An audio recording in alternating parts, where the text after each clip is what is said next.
the couch pillow.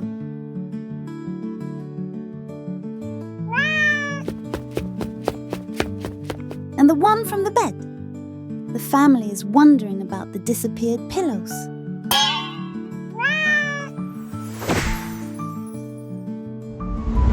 Souso, dragging a tiny pillow in her teeth, like a fluffy little bandit.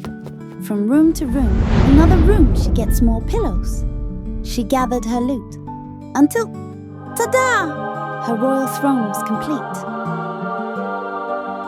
In the middle of the living room, Souso sat, tail curled, chin high, like a queen.